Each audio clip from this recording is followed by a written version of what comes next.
Venom 3, the spoiler review. But how many spoilers do you need, right? Like, have you seen the movie? Or are you maybe skipping the movie? All right, so I think where we should start is to give you the lay of the land.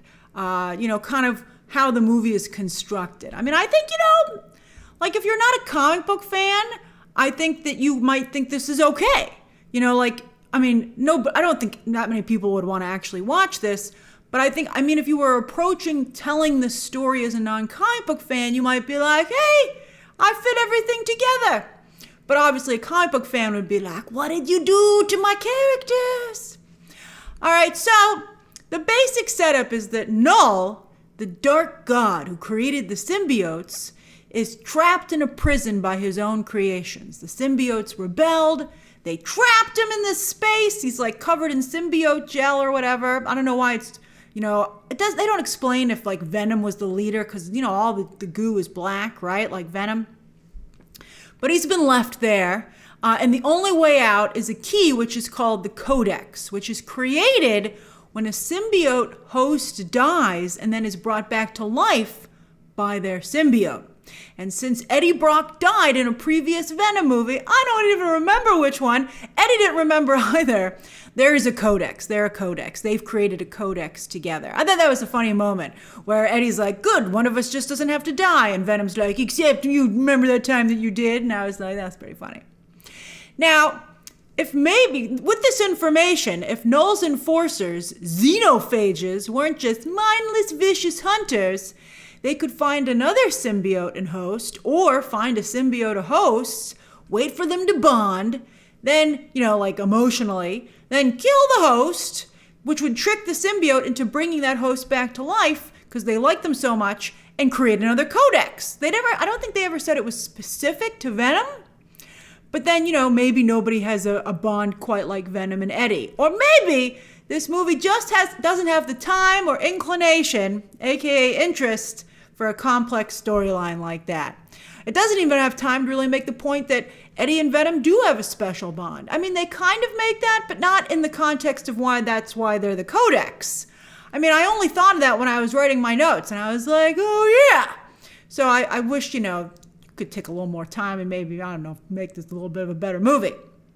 The Xenophages, by the way, had a pretty cool design. They might look like generic alien doodads when you first see them, but I love that their heads were basically wood chippers that spewed their human and or symbiote victim out the back, like sprayed it out the back of their skulls. That was pretty neat. I like that. I was like, I've seen a lot of movies and read a lot of comics and watched a lot of TV shows, but I had never seen that before, so kudos. So that was good.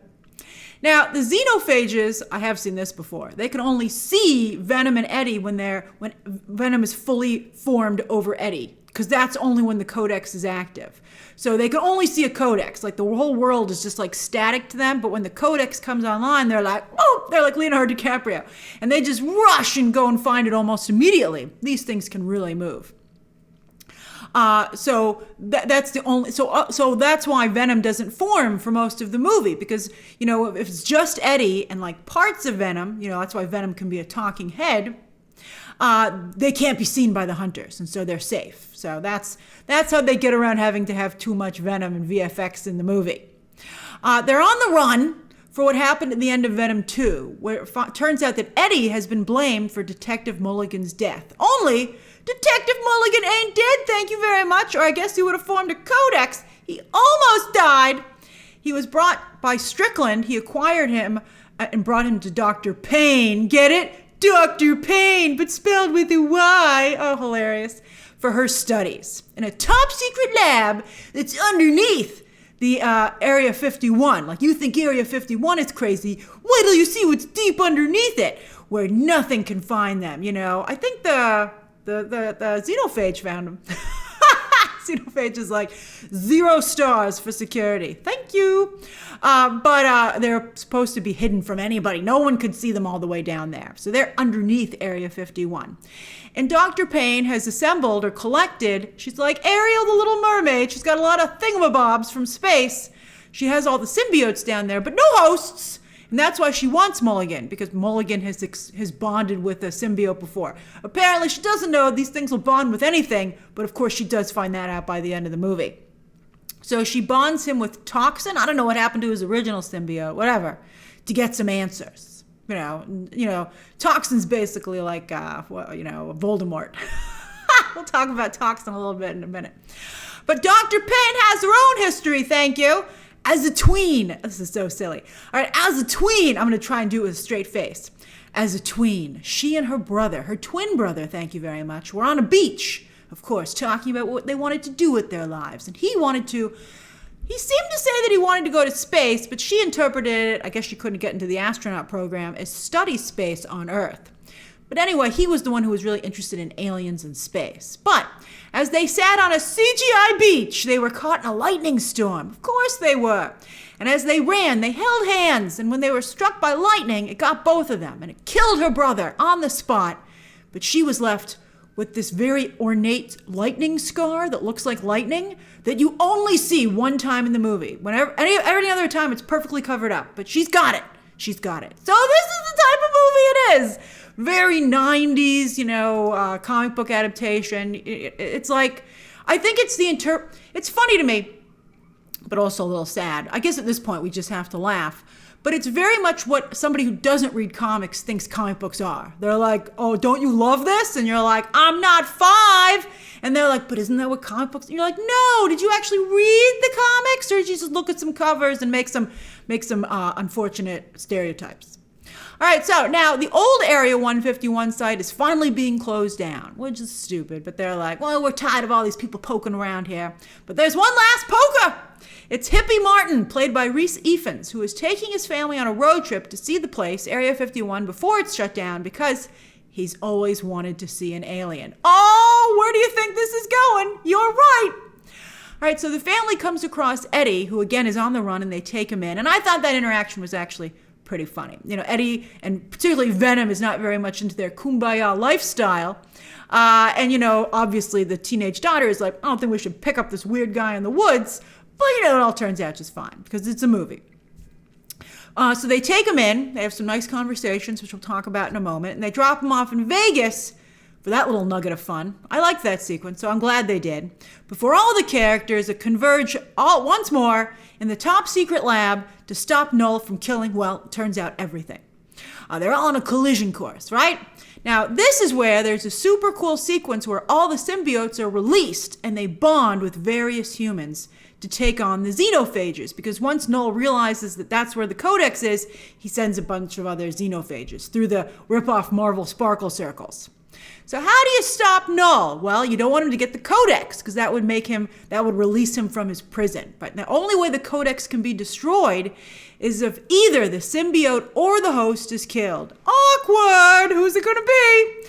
Well, for a minute, it looks like it's going to be Eddie. And Eddie has made peace with it. He's like, yeah, I guess it's my time. But Venom can't let his special buddy go. So he saves him, he heals him, and then Venom goes and absorbs all the Xenophages and moves towards this acid bath, which was established at the beginning. Like, apparently in Area 51, that's how they get rid of stuff, with an acid bath. So, obviously in the beginning of the movie, when they're like, this is how this works, and Stickland has to use his thumbprint in his eyes to activate it, and you're like, well, obviously you're going to use that in the third act. And they did. Stickland was dying, but Venom used one of his tendrils to prop that guy up, and they worked as a team. And, at the last minute, Venom pushes Eddie out of the hodgepodge. He's like, see you, buddy. And then the acid bath kills them all. And, first, it was actually also very touching because Eddie thought Venom was maybe going to rebond with him at the last minute, but no, Venom was just putting a cover over Eddie so that the acid didn't get him. And I was like, well, what if the acid goes underneath, though? All right, but whatever. So Codex destroyed, Knull remains trapped, and Eddie is alone. And I thought that was actually shockingly sad. Like in the movie when Eddie wakes up in a hospital bed, nondescript hospital bed with nondescript army person next to him, I was like, you couldn't have gotten a real actor for this scene? Who knows this guy in real life? All right, so Eddie wakes up and he's like, oh, buddy, I just had a crazy dream, thinking he's going to talk to Venom, but of course Venom isn't there. And I was really sad. I felt awful. I felt the emptiness in Eddie. I felt the loss.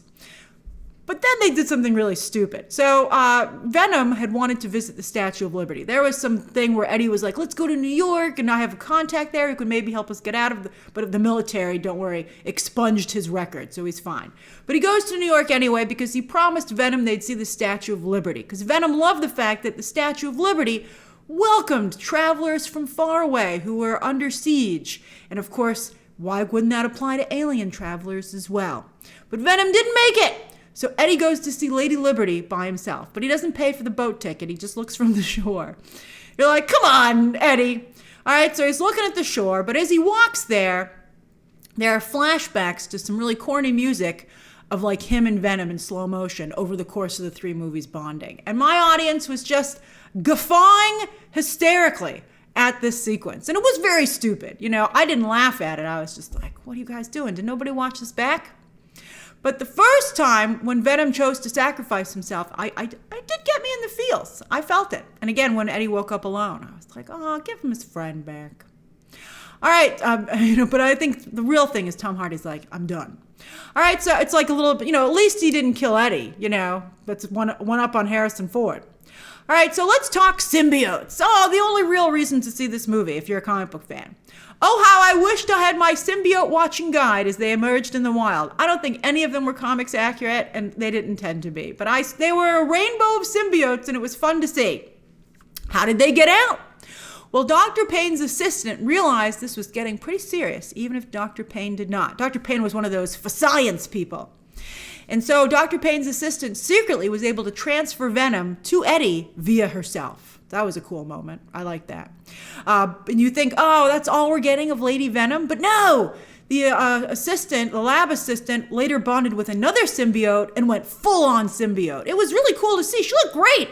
And she knew how to use that thing, too. What a team-up. Lots of stabby action and running and moving very quickly. I was like, that's incredible. I was like, who is this lady? Who is this lab assistant? They made a joke that she wore a Christmas pin all year round. And Stickland was like, it's July. And she's like, my mom made it for me. And I was like, is that a secret camera? Are you recording what's going on here for somebody else? Are you a spy? No, they never established why. It was just whatever. She just was apparently a natural. You're like, okay. I mean, it was such a weird movie. It's not like I feel like this stuff was on the cutting room floor somewhere. I feel like they just didn't do it. All right. I mean, I'm surprised. Again, I don't think anybody on the entire set reads comics, because they would be like, oh, just out of curiosity, we're going to ever explain that? And they'd be like, shut up. All right. Toxin also looked really great, by the way. I don't know what happened to Stephen Graham's legs. Also, that moment where Venom turned Eddie into a merman, I was like, how do we not get a better shot of Eddie as a merman? Probably to spare some of you. I think it would be funny. If we're going to do this, let's do this. But some of you would be like, I can't unsee it. But I loved how Toxin turned Mulligan into like a wraith. Maybe that's why I partially felt he was a little Voldemort-y, and floated around the room to explore it. He was like, wee, and I was like, I kind of like this. All the other symbiotes, by the way, were kind of normal. None of them were as loopy and crazy as Venom, which makes them all the more special, I guess. I was like, aren't they all supposed to be kind of like, hopped up on adrenaline, I guess? And now they were fine. Another symbiote took over a security guard and was therefore shorter and rounder, and I thought that was funny. And it seemed like all the symbiotes at the end of the fight were destroyed, either by the Xenophages, who shredded them through their skulls, or, of course, by the acid with Venom. But Dr. Payne, of course she did, had saved a sample, which she used at the last minute to save her colleague. In case of emergency, break glass. And some are saying she becomes Agony, but Agony don't have no lightning powers. Yes, you see, when she had that accident as a teen or tween, she had kept the lightning within her, and now it was released. And she could also somehow, it seemed at the end of the movie, access the lightning. She didn't use it. She just kind of was like, oh, what's this? Even when she wasn't in the symbiote wasn't fully activated. So I was like, this is a cool character that we're never going to see again. So whatever. And she had the long female symbiote hair, which looked really great. But again, we didn't get a wide shot of it, really. You were like, oh, I kind of see it. Oh, it looks wonderful. You're going to show me some more? And they were like, no, we're not. Now, how about the Rhys Ifans storyline? You might think this was a total waste of screen time, but I actually really liked it. I'd be like, don't you dare cut that part of the film. It's great. I thought it had a lot of heart. Here, I think to Eddie, it's the road not traveled. An easygoing life with a family, something he did not get to do. I don't know if he'll ever get to do it. It's interesting. And also there was an innocence to this family, because they were very new agey, they were naive, right? But speaking of new agey, there was some stuff in the van. There was an illustration that looked like a person in a symbiote. And, Eddie's like, what's that? And Martin's like, oh, that's like some door that opens in your mind right before you die. And Eddie at the end of the movie is like, that door's open now. And I'm like, but I don't understand. Is the symbiote been on Earth before? And that's where this legend has come from? Like, it was a cool idea, but again, they never did anything with it. But, I still thought it was interesting. And I just like this guy's positivity. Like when they showed up in Vegas, he called it the city of second chances. He didn't have a negative opinion of Vegas. I liked that, particularly because Eddie and Venom so desperately needed yet another second chance. Also, Martin was so kind, and that's something that also Eddie and Venom really, really needed at that moment. He was just a very nice guy. I liked him. And of course, he and his family made it to Area 51 just in time for all hell to break loose, right? Oh, actually a little bit before, so they decided to break into the facility. It was insane that these two parents would risk their children's life like this. But I guess, maybe they didn't expect to find anything in Area 51. Maybe they had watched a lot of Close Encounters of the Third Kind and felt it could only go positive. I wish they'd explained their thought process a little bit more, but I think at the end of the day, the movie was just like, they're hippies, you get it. And you're like, I kind of do. So I just like the look of wonder on Rhys Ifans' face. There's this moment when they first get to Area 51, and he's just so happy to have made it before they tore it down. And then his daughter looks at him, and she drops her, teenage attitude, because she sees her dad, as not a dad, but as a real person and the interests that he has outside of the family. And I just thought it was really nice. I liked it. I thought it was a really beautiful moment. So Eddie and Venom save the family and show them a good alien. They're like, here's a good alien. And Ifans ends up returning the favor, saving Eddie and Venom just a few moments later because he manages to pick up some super weapon or whatever. Again, it's like, whatever, it doesn't matter. You're like, thanks, Martin. You're a swell guy. Other notes, the Vegas stuff, it was nice. As I said in my non-spoiler review, it was a jolt of energy to the film just when it needed it. I liked it. And Mrs. Chen showed up, and the reasoning was that turns out she's a great gambler. So she was getting comped all this stuff by the casino. The dress, the room. They had a big studio, a huge suite at the top of the casino with a balcony and everything. It was neat. I like that they referenced Rain Man, and I think if the movie was took itself a little bit more seriously and had more time, they could have done some fun stuff with Eddie and Venom cheating the house and stuff like that. But they just made it a quick gag, which I still liked, but I thought the Rain Man reference, Venom was like, I've seen Rain Man, and I was like, that's pretty funny. I like that. And speaking of Ted Lasso, we don't just have Keeley here, but also Danny Roja, right? And I got a kick out of the MCU version of the bartender in comparison to the Sony version. I thought that was pretty funny. He's one of the end credit scenes. He's escaping from the same facility after everything happens, but they don't even tease that he has a symbiote with him, bonded to him. He just gets out of there. That's the end credit sequence. And the mid credit sequence is, I had to check because I totally forgot it.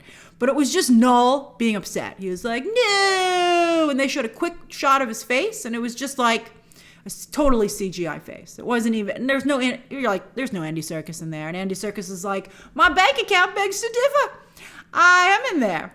I don't know why maybe Andy Serkis did it as a favor to Tom Hardy or something like that. I don't know why he did it. And I don't know why as I'm sure, I don't think he would have cut them that big of a break, but anyone could have done this. The role was just that small.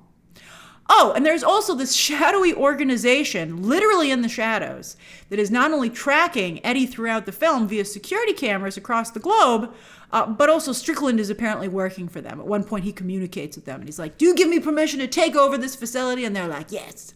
But we never find out who they are, and I can't think of who they would be from Marvel Comics. It was just pointless. All right, so usually in spoiler reviews, I can point to references, like this references that from the comics, etc., right? Or how this might connect or lead to something else. But here, really, they're just chilling. Again, it's like it's a non-comic book reader's interpretation of a Venom comic. Like Stickland is a reference to a soldier in the comics who is like the one member of his platoon who is able to reject a symbiote. But they don't have him do that in this movie. I can't even tell you, that happened in the comic. And also, Stickland never becomes a huge character in the comics. I mean, I think he shows up a little bit late. I mean, I don't know. I think he's just in this one miniseries, maybe as a flashback. It's not a deep cut. It's a meaningless cut. They're like, and you're like, what? Do you read comics? And they're like, no. Nothing is set up for another movie because, as I said, Tom Hardy is done. Surely Venom will somehow manage to come back. He leaves little pieces of himself around, like when they leave the tip for the Danny Rojas bartender.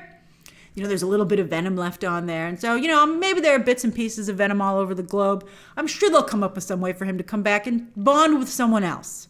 But, again, Tom Hardy's done. But I think, Sony really needs to, really think long and hard about what they're doing here because they've already gone way past the point of ridiculousness.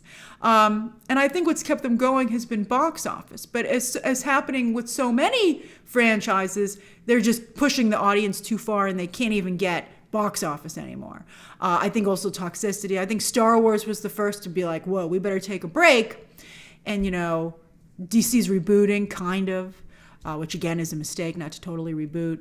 But we'll see what happens. I think, Sony needs to reboot with Andrew Garfield or Miles Morales, but they need to reboot around a live action heroic character. And it should be a SpiderMan character. All right, so that's it. I mean, it's fine as entertainment, especially if you're a comic book fan. You're like, oh, that's cute. I gotta get what you're doing here, It has its moments. I like the Eddie Venom interactions. I thought Juno Temple did a particularly good job. And I thought the symbiotes were actually pretty cool at the end. All right, so that's my spoiler review of Venom 3, The Last Dance. Oh, and there ain't nobody left on this dance floor. The party is over. Share your thoughts down below. Subscribe today. And of course, as always, you can check out some more videos right now.